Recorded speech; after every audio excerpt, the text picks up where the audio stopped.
691, adik laki-laki pasti akan menyukaiku. Terpisah oleh selimut, Little Yi Chen membuka tangannya dan memeluk saudaranya dengan penuh kasih sayang. Merasakan kedekatannya di balik selimut, wajah Yuyu semakin memerah. Pelukan kakak laki-lakinya membuatnya begitu gugup hingga tak tahu harus meletakkan tangannya di mana. Setelah itu terjadi keheningan panjang yang menyesakkan. Setelah entah berapa lama berlalu, sebuah kotak terselip di salah satu sudut selimut. Isi kotak itu tidak diketahui. Hanya suara riang dan menenangkan saudara kembarnya yang terdengar. Nah, ini hadiah dari kakakmu. Dia telah mempersiapkan ini khusus untuk saudara kembarnya yang lebih muda sebelum datang. Hadiah untuk adik laki-lakinya. Suara langkah kaki anak laki-laki yang menjauh terdengar dari luar selimut. Tak lama kemudian, suara pintu tertutup pelan terdengar. Yuyu menjulurkan kepalanya dari selimut. Ia mengeluarkan kotak yang disembunyikan kakak laki-lakinya di balik selimut. Di bawah cahaya lampu, ia bisa melihat bahwa kotak itu adalah hadiah yang dibungkus dengan indah.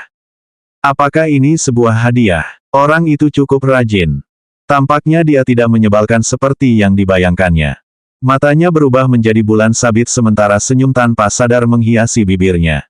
Saat dia memegang hadiah itu di telapak tangannya, dia masih tidak menyadari bahwa bibirnya mulai terangkat di sudut karena kesenangan dan kepuasan yang dia rasakan. Yi Chen kecil duduk di kursi penumpang dalam perjalanan pulang setelah makan malam. Dalam suasana hati yang gembira, sudut bibirnya tetap melengkung ke atas sepanjang perjalanan. Mu Yaze melirik putranya dari pinggiran dan tidak bisa menahan diri untuk bertanya, hadiah apa yang kamu berikan untuk adik laki-lakimu? Rahasia, aku tak akan pernah membocorkannya, ayah. Anak laki-laki itu meringis ke arahnya sambil terus menyembunyikan isi hadiahnya. Setelah itu, ia dengan malu-malu berkata, adik pasti suka hadiahku. Sepertinya adikmu tidak menyukaimu, goda ayahnya. Adikku pasti akan menyukaiku. Pasti. Ia mengucapkan janji itu dengan sungguh-sungguh sambil bersandar di ambang jendela, menatap bulan terang yang menggantung di langit. Malam harinya, tepat sebelum mematikan lampu, Yun Sishi masuk ke kamar tidur, hanya untuk melihat Yuyu masih bersandar di kepala tempat tidur. Ia sedang memainkan hadiah indah di tangannya. Hadiah itu masih terbungkus dengan indah. Sekalipun hatinya enggan mengakuinya, sebenarnya ia tak sanggup merobek hadiahnya. Ia menghampiri tempat tidurnya. Anak laki-laki itu segera tersadar dan menyembunyikan hadiah itu di bawah bantal. Ia menatapnya dengan waspada. Apakah ini hadiah dari kakakmu?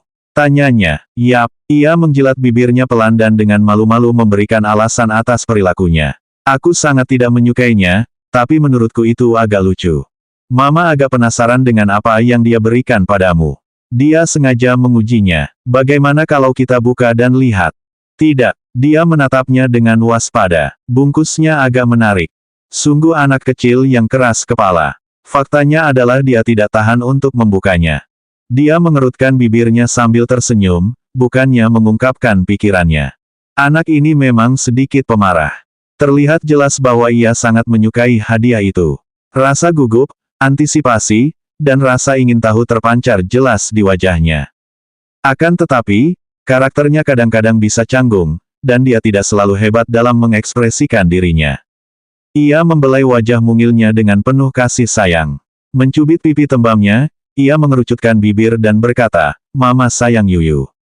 Tempat Yuyu di hati Mama takkan pernah tergantikan oleh siapapun. Dia memeluknya dan mengecup pipinya dengan lembut. Yuyu juga sayang ibu. Tempat ibu di hati Yuyu tak tergantikan.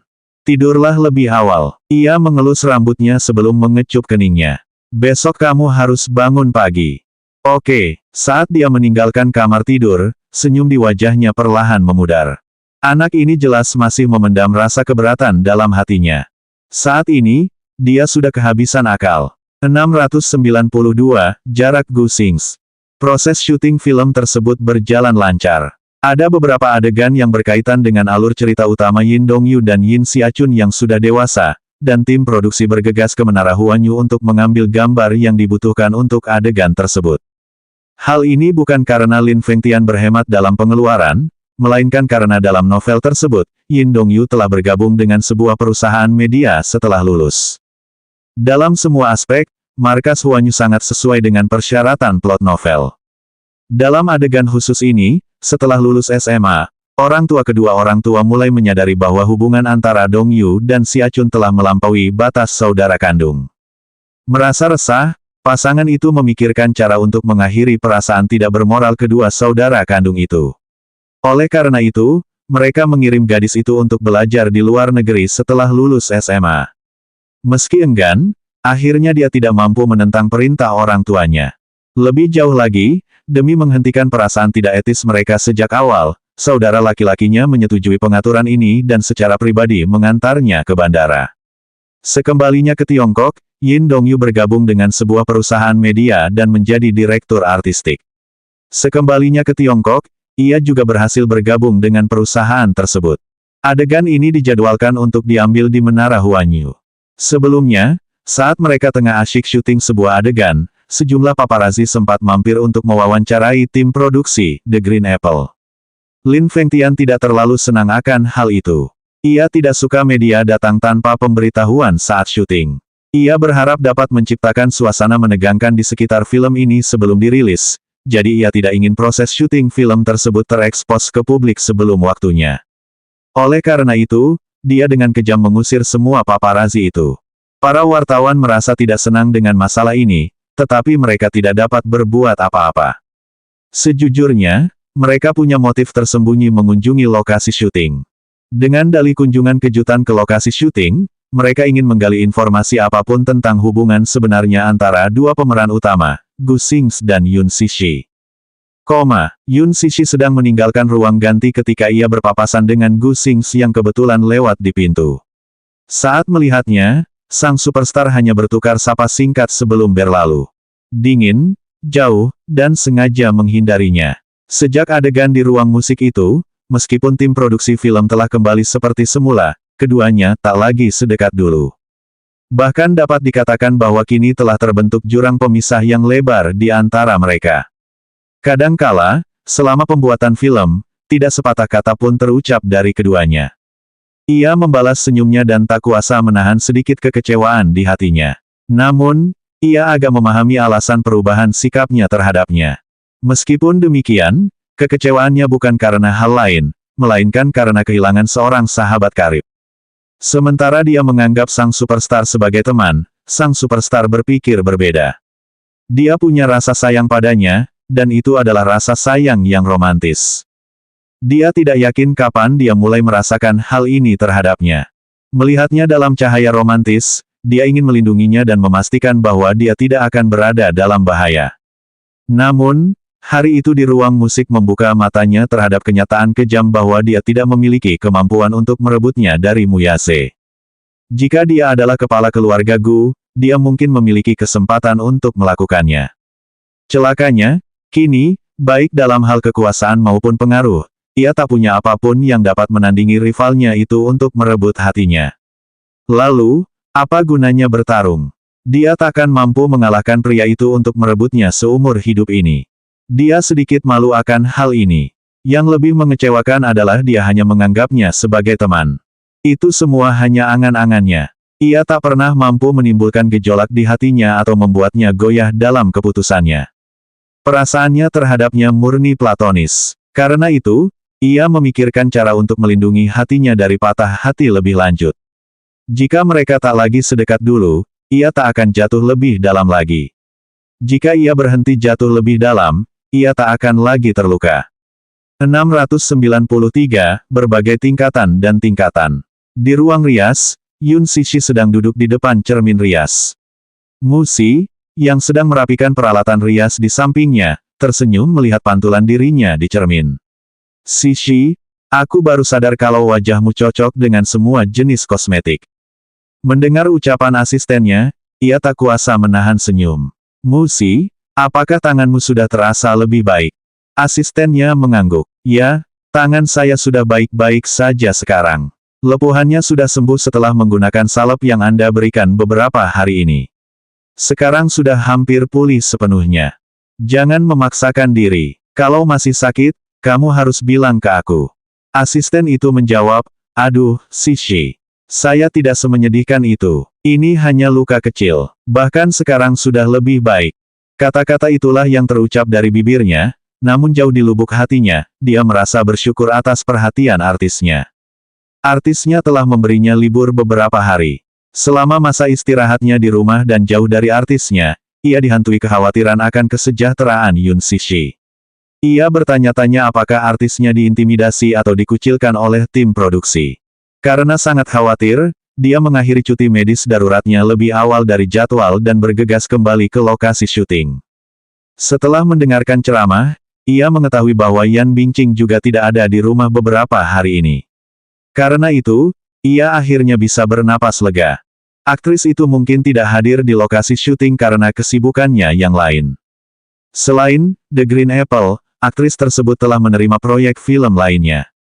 Banyak aktor mapan menerima banyak tawaran film. Oleh karena itu, kebanyakan dari mereka memilih untuk menerima 2 atau 3 proyek sekaligus dan mengatur jadwal serta proses syuting mereka agar dapat mengakomodasi semuanya. Lin Fengtian sangat membenci gaya kerja seperti itu. Karena kurangnya profesionalisme mendasar yang seharusnya dimiliki seorang aktor, ia sangat ingin menyingkirkan Yan Bingqing. Namun, dukungan yang ia miliki terlalu kuat, dan perannya dalam film tersebut diberikan kepadanya tanpa kualifikasi apapun. Tak berdaya, ia hanya bisa terus menoleransi Yan Bingqing. Karena dia tidak ada di rumah beberapa hari ini, sebagian besar perannya dalam film tersebut telah diatur untuk diambil gambarnya hari ini. Sebenarnya, dia seharusnya syuting beberapa adegan lagi di universitas, tetapi semuanya dihancurkan oleh sutradara karena kesalnya. Secara logika, dia seharusnya kembali ke tim produksi hari ini. Hanya memikirkan bekerja lagi dengan seseorang yang tidak berkarakter saja sudah membuatmu merasa sedih. Sayangnya, dalam bidang pekerjaan ini, tidak ada jalan lain. Sekalipun seseorang tidak tahan melihat seseorang, mereka harus menoleransinya. Penata rias dengan hati-hati merias wajah Yun Sishi yang duduk tak bergerak di kursinya dengan mata terpejam. Penata riasnya masih dingin. Ketika Yun Sishi pertama kali bergabung dengan tim produksi, para anggotanya tidak terlalu memperhatikannya.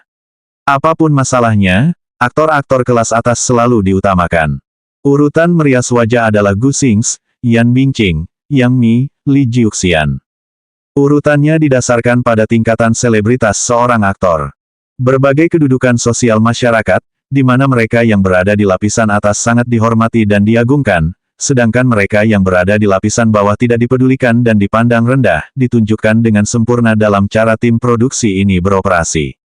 Ada beberapa kali tim produksi kekurangan tenaga, dan Yun Sishi tidak dapat menunggu penata riasnya mengaplikasikan kosmetik di wajahnya, jadi dia harus melakukannya sendiri.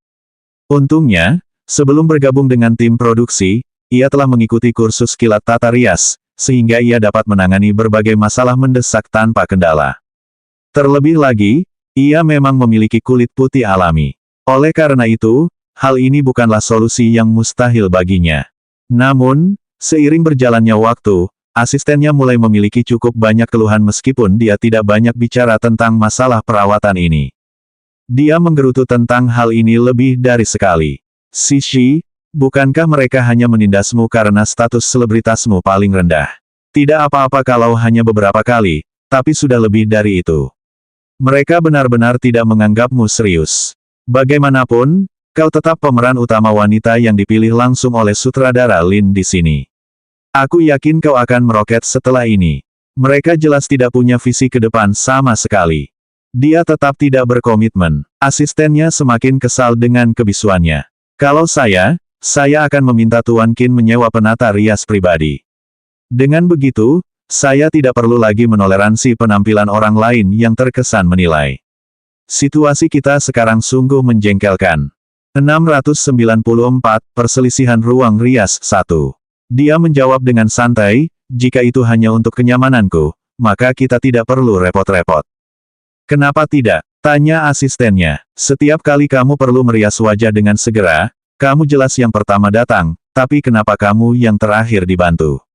Aku benar-benar marah padamu.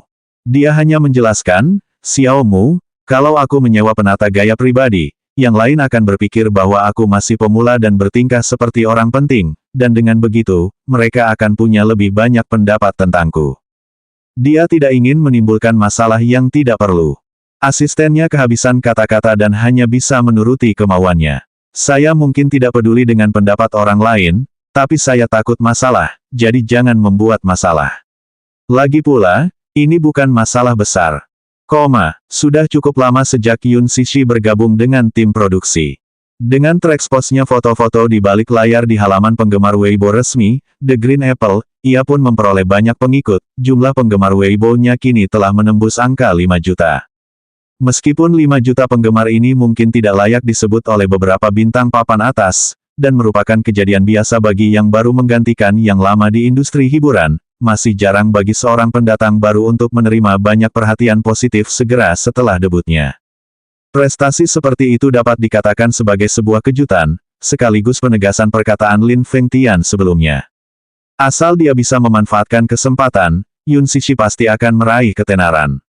Saat ini, dia menjadi topik hangat, dan popularitasnya terus menanjak. Dalam kru produksi, setiap anggota memiliki perubahan sikap terhadapnya. Tidak ada seorang pun yang berani meremehkannya lagi. Setidaknya, dalam hal rincian, dia merasa bahwa dia perlahan-lahan mendapatkan pengakuan dari tim produksi. Ding Ning juga memperhatikannya sekarang. Cixi, kamu benar-benar cantik dan punya wajah yang dicintai kamera. Penata rias sedang mengaplikasikan eye shadow padanya. Melihat pantulan kliennya di cermin, ia tak kuasa menahan diri untuk tidak mengagumi mata Yun Cixi yang begitu mempesona. Dia tertawa terbahak-bahak mendengarnya. Itu karena kamu punya keterampilan yang bagus. Kau menyanjungku. Sang penata rias tertawa. Ia menyimpan kuas perona mata di dalam kotak kosmetiknya, mengambil sekotak lip gloss, dan mencampur warnanya di palet rias sebelum berkata dengan nada meminta maaf, Cixi, temperamenmu memang bagus.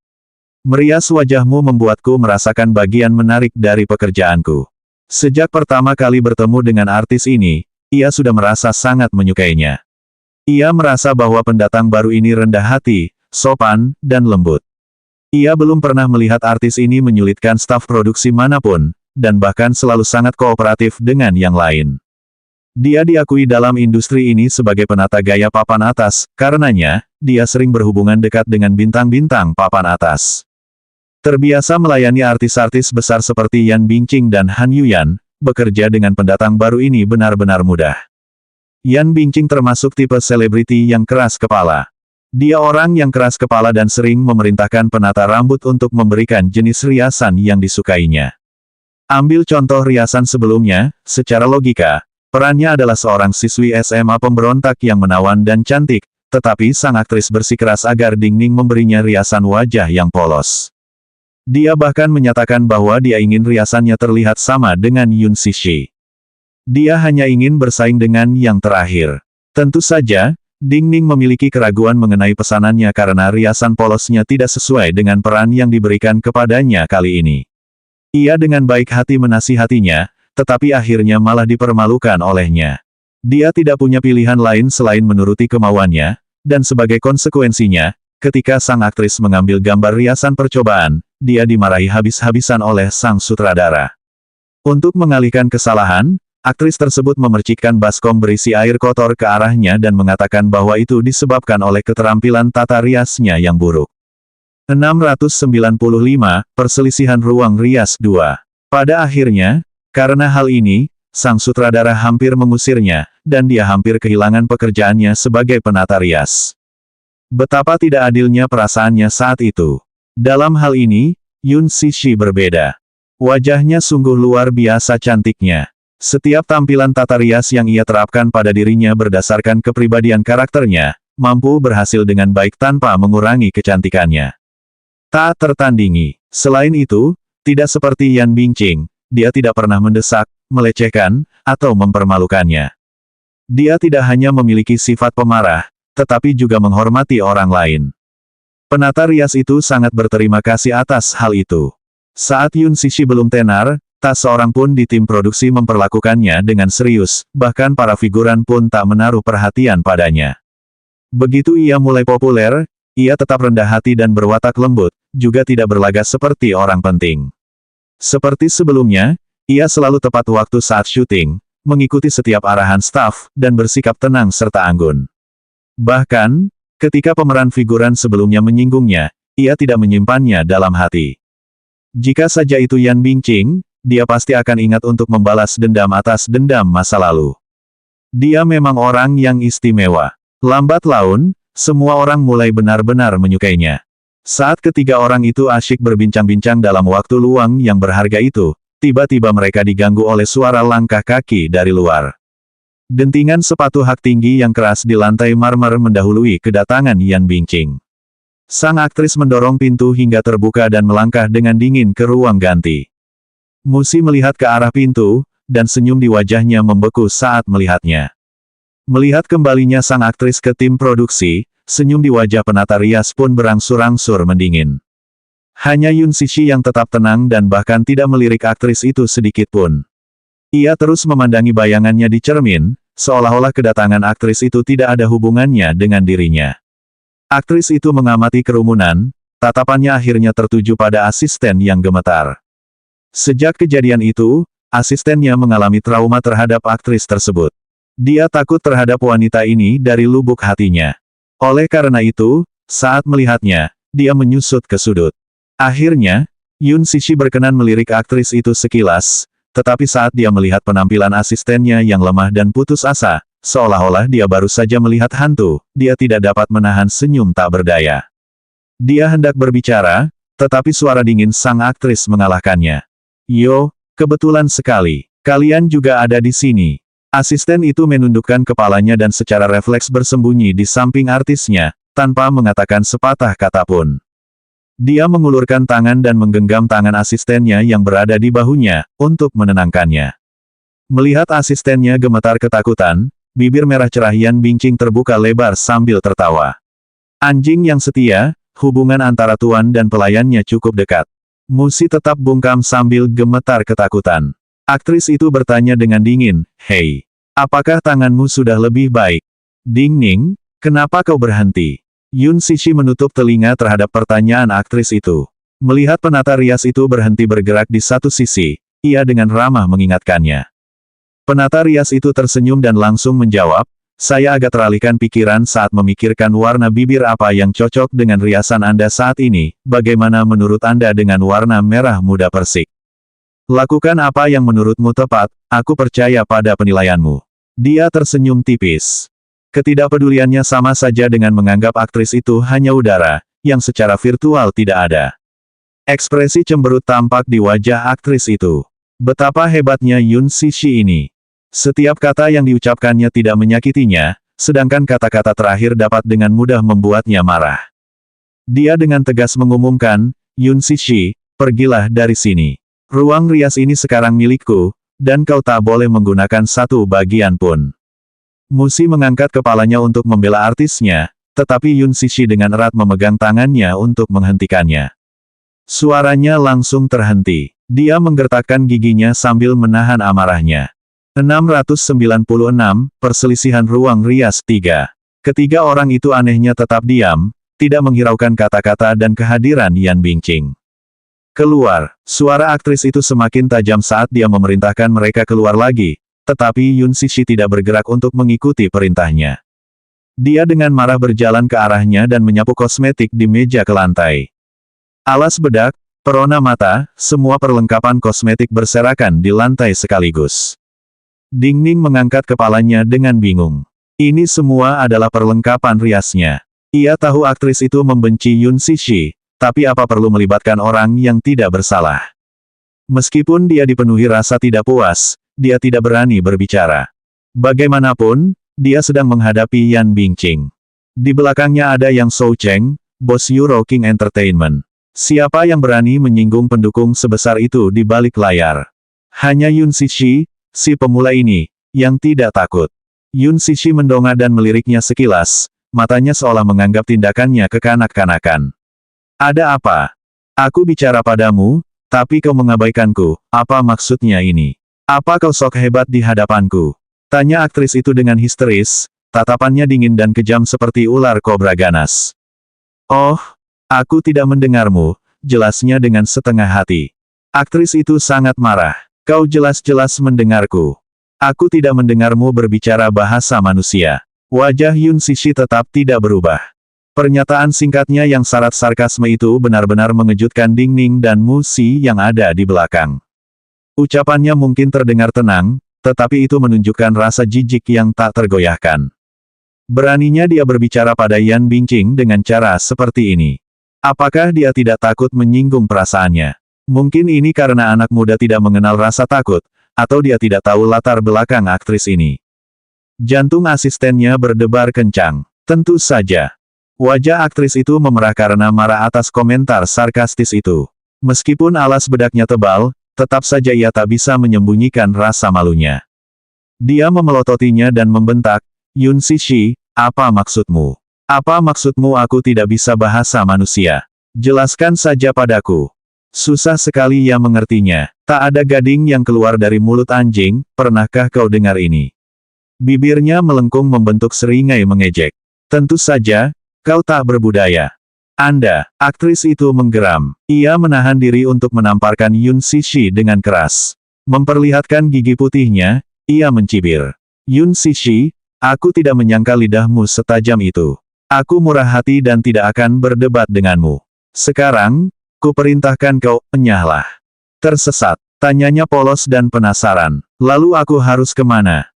Ruang rias ini milikku. Keluar dari sini. Orang yang merusak pemandangan sepertimu dilarang masuk ke sini. Aktris itu memperingatkannya lagi. Atas dasar apa? Dia merasa ini konyol. Kehalusan Yan Bingqing ini pasti sudah dimakan anjing. Aktris itu dengan licik mengucapkan, atas dasar bahwa aku adalah Yan Bingqing. Ku dengar kau demam selama beberapa hari. Kulihat kau sudah pulih, tapi sepertinya otakmu malah rusak karenanya. Kurasa kau salah paham. Dia tersenyum dan akhirnya berbalik menghadapnya. Ruang rias ini bukan hanya untuk satu orang, apa kau akan menempatinya sendirian dengan paksa? Aktris itu mencibir. Aku tidak peduli itu untuk satu orang atau lebih. Bagaimanapun, ruang rias ini sekarang milikku, kosongkan sekarang juga. 697, Yun Sishi, kamu menang. Dia pura-pura terkejut. Tentu saja tidak. Apa kau sedang menindas anak baru itu sekarang? Aku menindasmu, apa yang bisa kau lakukan? Yan Bingqing tertawa. Di matanya, para pemula seperti ini, selain memiliki lidah yang tajam, juga sangat rentan.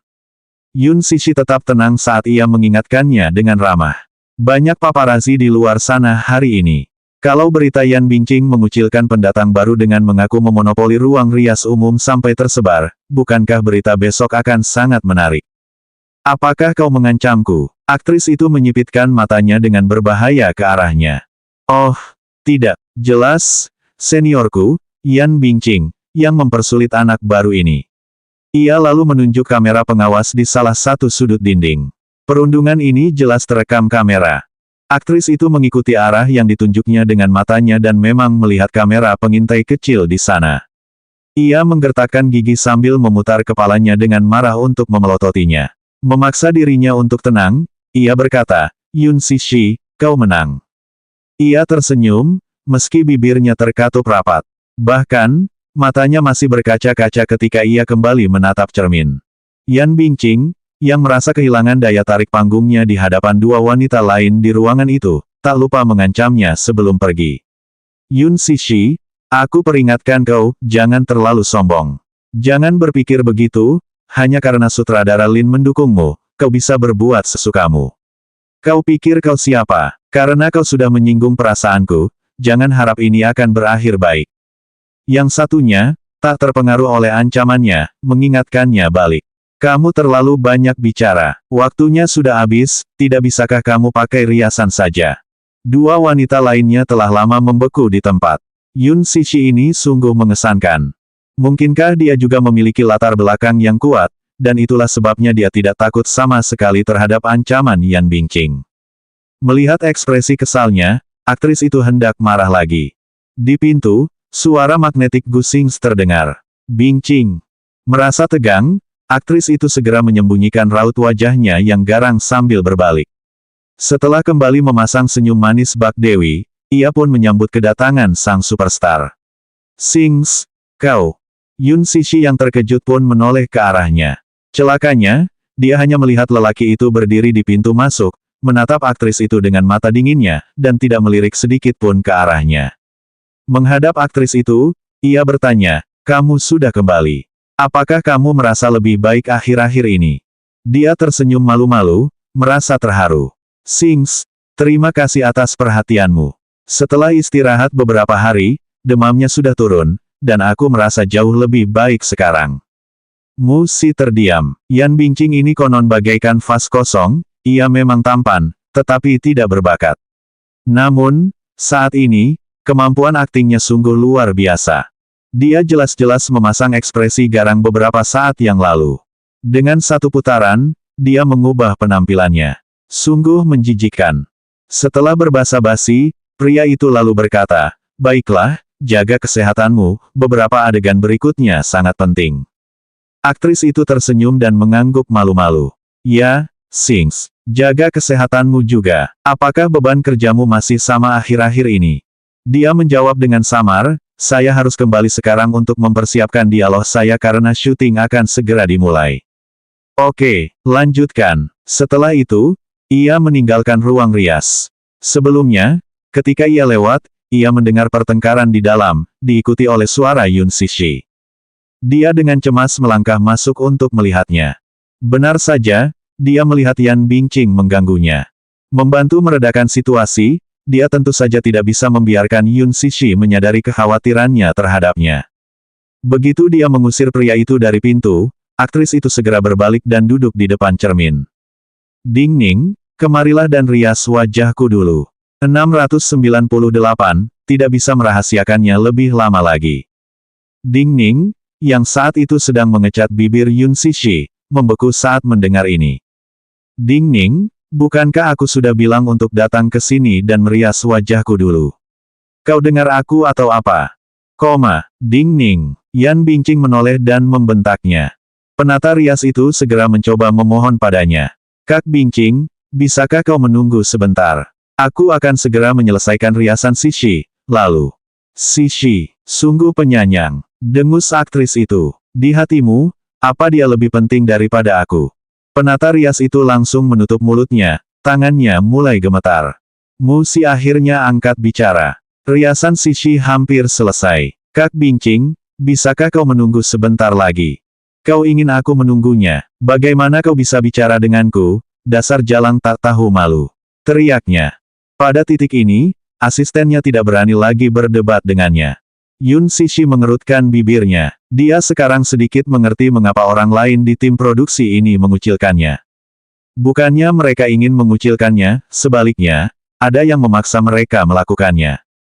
Ding Ning merupakan penata gaya papan atas di industri ini, tetapi meski begitu, dia tetap tidak berani melawannya, seperti yang baru saja dilakukan Yun Sishi.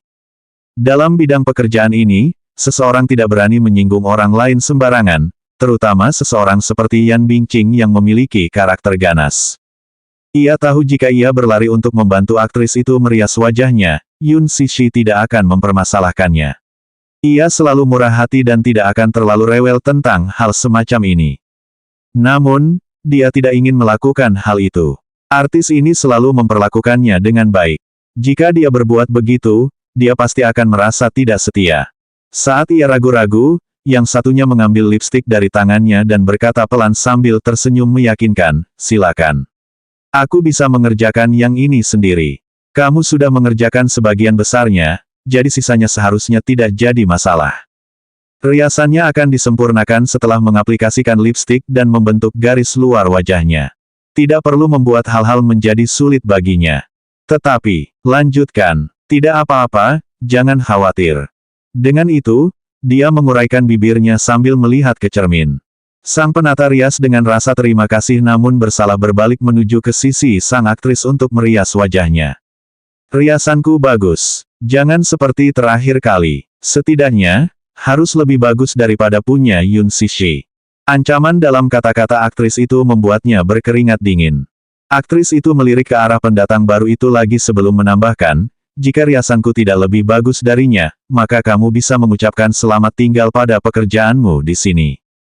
Meskipun marah, penata rias tetap diam. Ia berpikir, kau hanya tokoh pendukung, sementara Sishi adalah tokoh utama. Bagaimana mungkin tokoh sampingan bisa mencuri perhatian dari tokoh utama? Namun, dia hanya berani memikirkan kata-kata ini di kepalanya. Yun Sishi terus memandang aktris itu sebagai udara kosong. Setelah riasannya selesai, ia mengambil naskahnya dan meninggalkan ruangan untuk kembali berakting. Sementara penata rias sedang menata rambutnya, aktris itu juga mengeluarkan salinan naskah dan membolak-baliknya. Adegan berikutnya memperlihatkan dia dan Yun Sishi berakting bersama. Dia membaca sekilas naskah itu, dan bibirnya tiba-tiba terangkat membentuk senyum sinis. Kediamanmu. Mu Wanru duduk santai di sofa. Dengan ponsel di tangan, ia menggulir Weibo tanpa ekspresi. Seorang pelayan melayaninya dari samping. Sambil mengupas kulit anggur, ia memasukkan dagingnya ke dalam mulut majikannya. Majikannya membuka mulutnya, menghisapnya, dan akhirnya menghancurkannya di dalam mulutnya. Selama beberapa hari terakhir, ia tidak keluar rumah. Pak tuamu bersikeras agar ia fokus mengurus perutnya. Ia tidak tahu hasil dari urusan yang telah ia atur untuk Aaron. Sambil menundukkan kepalanya, dia mengulurkan tangan untuk membelai perutnya yang masih rata. Dia tahu dalam hatinya bahwa kebohongan buruk seperti itu tidak bisa disimpan terlalu lama. 699, Surat Misterius. Dia harus segera memikirkan tindakan balasan sebelum kebohongannya terbongkar. Jika tidak, akan sangat sulit baginya untuk membela diri. Inti masalahnya adalah dia sama sekali tidak tahu bukti apa yang dimiliki Muyase. Dia menduga bahwa pria itu telah memeriksa identitasnya secara lengkap. Tidak diketahui sejauh mana dia telah menyelidiki. Ini adalah bagian yang paling mengkhawatirkan. Selain itu, dia sama sekali tidak bisa menebak cara berpikir dan rutinitasnya. Saat menelusuri Weibo, dia menemukan foto-foto di balik layar Yun Sishi ada hampir di mana-mana. Entah itu foto dirinya yang sedang tersenyum sambil memegang kotak makan siang, foto punggungnya saat berdiri tegap di belakang panggung, atau foto candid profil sampingnya yang cantik saat ia bermain-main dengan rambutnya yang halus. Bahkan ketika dia secara kebetulan menoleh ke belakang sambil tersenyum, wajahnya yang sangat halus itu menarik banyak komentar. Cantik, terlalu cantik. Foto-foto di balik layar menarik banyak penggemar yang menilai berdasarkan penampilan. Film ini memang belum dirilis, tetapi daya tariknya di mata publik sudah luar biasa. Hal ini terutama disebabkan oleh popularitas Yun Sishi yang terus meningkat. Momentumnya begitu luar biasa hingga menutupi antusiasme Gu Xingzi untuk menjadi topik terpopuler di Weibo. Mu Wanru sangat marah hingga dia mempererat genggamannya pada teleponnya. Tiba-tiba sebuah notifikasi muncul dari sana. Kotak suratnya telah menerima pesan baru. Ia penasaran untuk membuka surel ini. Membaca isinya, wajahnya langsung memucat. Ia langsung berdiri tegak dan menatap foto-foto terlampir di dalam surat. Beberapa pindaian dokumen terpampang di depan matanya. Membolak-balik setiap halaman, semakin banyak berkas yang dilihatnya, semakin nyata ketakutannya. Ini, apa ini? Sebuah email baru muncul lagi. Ia sedikit terkejut. Dengan jari-jarinya gemetar, ia membuka surel baru itu. Isinya hanya pesan singkat. Ingin mendapatkan informasinya kembali. Saya tunggu di ruang pribadi 505 China Commune pukul 13 hari ini. Commune Jiangnan adalah sebuah clubhouse pribadi yang terkenal di ibu kota. Kebanyakan orang kaya sering mengunjunginya. Tidak ada informasi sama sekali tentang pengirimnya, tidak ada nama, alamat, atau informasi kontak yang dapat dilacak. Meski begitu, lampiran dalam surat itu membuatnya takut. Bagaimana mungkin? Siapakah yang mendapatkan dokumen-dokumen ini? Semua bukti ini berakibat fatal baginya. Wajahnya memucat. Melihat ini, pelayan di sampingnya bertanya dengan khawatir. Dia meledak dan menamparkan pipi masing-masing orang itu. Enyahlah. Kalian semua pergi. Jangan ganggu aku. Para pelayan mundur, takut terlibat dalam amarahnya. Dia berdiri dengan frustrasi dan berjalan maju mundur beberapa langkah. Haruskah dia pergi? Siapa identitas pengirim ini? Siapakah orangnya? Bagaimana tepatnya orang tersebut mendapatkan bukti yang memberatkan dirinya? Apakah orang tersebut sekutu atau musuh? Apakah terlalu berisiko jika dia pergi terburu-buru? Tanpa mengetahui identitas orang ini, dia sedikit takut untuk pergi. Terlebih lagi, Mu Sheng melarangnya keluar rumah. Pria tua itu mengatakan bahwa trimester pertama kondisinya tidak stabil dan ia ingin beristirahat di rumah. Ia bahkan menyerahkan pekerjaan perusahaan kepada yang lain. Tepat saat dia tidak dapat mengambil keputusan, dia menerima email lain di teleponnya. Setelah membukanya, Orang itu meninggalkan pesan. Kalau kamu nggak muncul, jangan salahkan aku kalau nggak sopan. Hehe. Dia menggertakkan giginya. Siapa orang ini sampai berani mengancamku? Tampaknya dia tidak punya pilihan selain pergi. Ia mencengkeram ponselnya dan menyipitkan mata. Ia berniat memanfaatkan kesempatan ini untuk bertemu orang misterius yang berniat jahat ini. Dia memutuskan untuk pergi. 700, Permainan Tamparan, 1. Segala sesuatu di lokasi syuting dilakukan dengan tertib. Adegan Yun Cixi dan Yan Bingqing diambil di ruang bawah tanah. Sayang, pada saat itu, suasana di lokasi syuting sangat sunyi. Semua orang menatap dengan mata tercengang ke arah dua wanita yang dikelilingi kru kamera. Memukul. Sebuah tamparan keras bergema. Yan Bingqing mengayunkan tangannya dengan kuat ke pipi Yun Cixi. Dengan hampir seluruh kekuatannya, ditambah dengan sikapnya yang mengesankan, suara renyah bergema dari benturan telapak tangan dan pipi hampir ke seluruh panggung. Semua orang menyaksikan dengan mulut ternganga, apa yang sedang terjadi. Terkejut, Yun Cixi terbelalak kaget akibat tamparan tanpa ampun ini, tidak mampu lagi mendapatkan kembali akal sehatnya sepenuhnya. Udara terasa hampir menyesakkan karena keheningannya. Di pinggir lapangan, Musi sangat terkejut hingga mulutnya ternganga. Aktris itu menarik tangannya dan menatap tajam ke arah pendatang baru itu, sambil berteriak histeris, "Yin Xiachun, kenapa kau kembali? Kau tidak mau melepaskanku, atau tidak mau melepaskan adikmu?" Suaranya yang sedih dan putus asa memenuhi ruang bawah tanah yang sunyi. Itu benar-benar mengejutkan. Aktris itu, pada saat ini, tidak diragukan lagi tengah menghayati perannya. Yun Cixi menatapnya dengan kaget, butuh waktu lama untuk tersadar kembali. Dia menyipitkan matanya, dia tampaknya meremehkan kekejaman wanita ini. Kejam. Aktris ini benar-benar kejam. Keheningannya berlangsung selama semenit, dan kalimatnya tetap tak terucap. Tatapan Lin Fengtian meninggalkan monitor dan jatuh pada Yan Bingqing dengan kecurigaan dingin. Memotong. Dia berdiri dan bertanya, "Yun Cixi, apa kamu salah bicara, atau kamu lupa dialogmu? Kenapa kamu tidak membaca dialogmu keras-keras?" Dia mengerutkan bibir dan tersenyum kaku.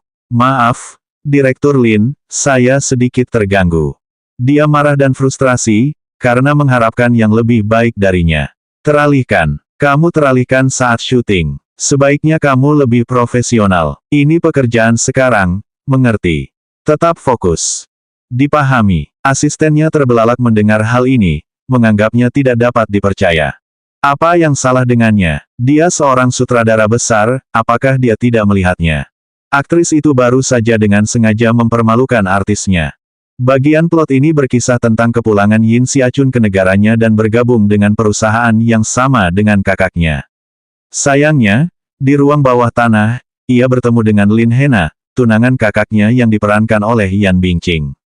Ia adalah teman masa kecil saudara kandung yang tumbuh bersamanya. Berasal dari keluarga Lin yang kaya, yang memiliki hubungan dekat dengan Yin, dan memiliki perasaan terhadap Yin Dongyu, ia pun akhirnya menjadi tunangan pria itu.